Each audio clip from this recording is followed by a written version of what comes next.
Hello, I'm Angie Kim for We Learn to Share, and the topic for today is free will. There's this famous saying that goes like, you choose your own path. But what do you think?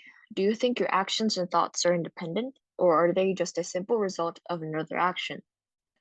Free will is the idea that an individual is free to think and act independently.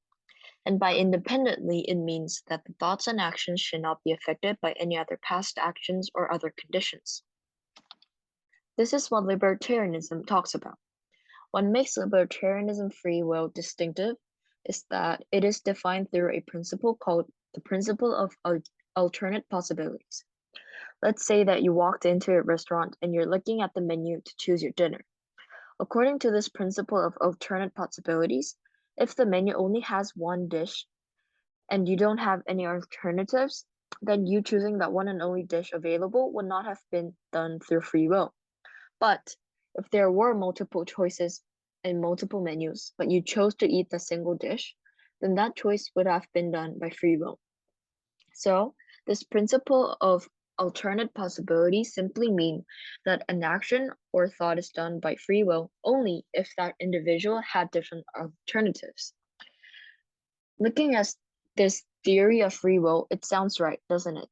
Every day we make decisions on our own on things such as the menu for dinner or which color of shoes you would like to buy online or things just like that. Until now, it seems pretty sure that free will does exist. But another theory tackles the existence of free will. It argues that free will doesn't exist, that it is only an illusion, and that every action and thought is done because it was predetermined. This theory is called hard determinism. Hard determinism considers free will as an illusion your brain had created, and that all actions are affected by the cause and effects of previous actions. Now let's take a look at how different philosophers viewed free will. There were a lot of philosophers, and since I could not introduce all of their ideas to you today, I will be introducing the theories of Plato, Aristotle, John Locke, and Baron d'Holbach. Plato was an ancient Greek philosopher most well known for his book Republic and this theory on pure reason. He was actually the first person to write a book on philosophy. We are going to take a look at the book 5 of Republic.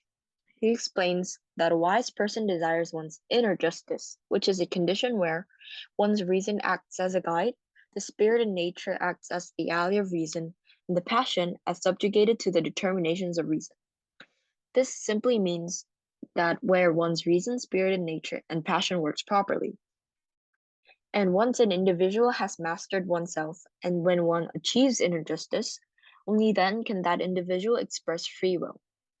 But as you can see, free will in Plato's theory is conditional, and he only comes up with the possibility of free will.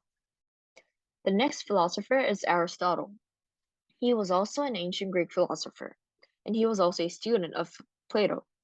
However, Aristotle did not quite agree with Plato that one is only able to have free will when one masters oneself and achieves inner justice.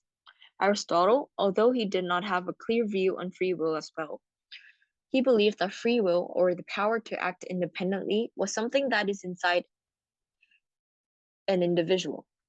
And this can be seen in his book, Nicomachean Ethics. There he states that mature individuals would consider the potentials of an action and would decide whether to commit it or not according to their own beliefs and their personal experiences.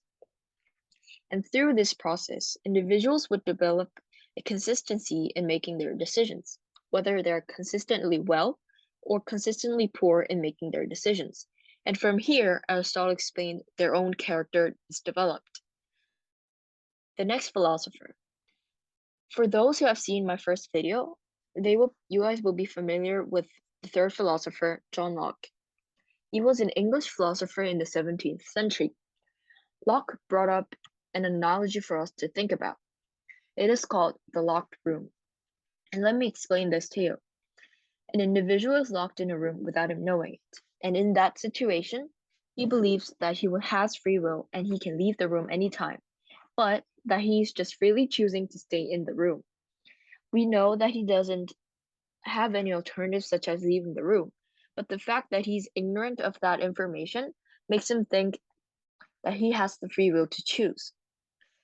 And he believed, and Locke believed, this thought experiment clearly shows that free will is only an illusion.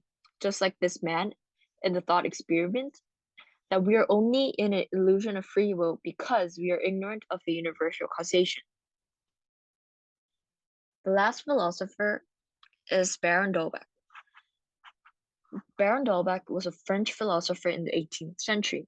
He stated that there is no such thing as free will and that every action is a result of a chain of events.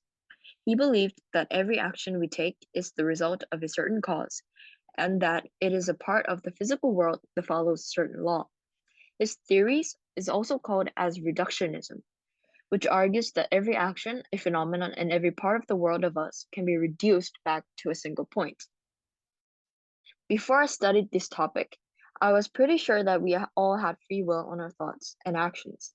But after studying the theories of hard determinism, it made me doubt the ideas that I had in my mind before. And Locke's theory and the analogy really made me wonder if free will was just an illusion and that we're just ignorant about it. How about you? What were your thoughts on free will before you watched this video? And did this video change your mind? If this video was helpful, don't forget to like and subscribe. Thank you for watching and see you in another video. Bye!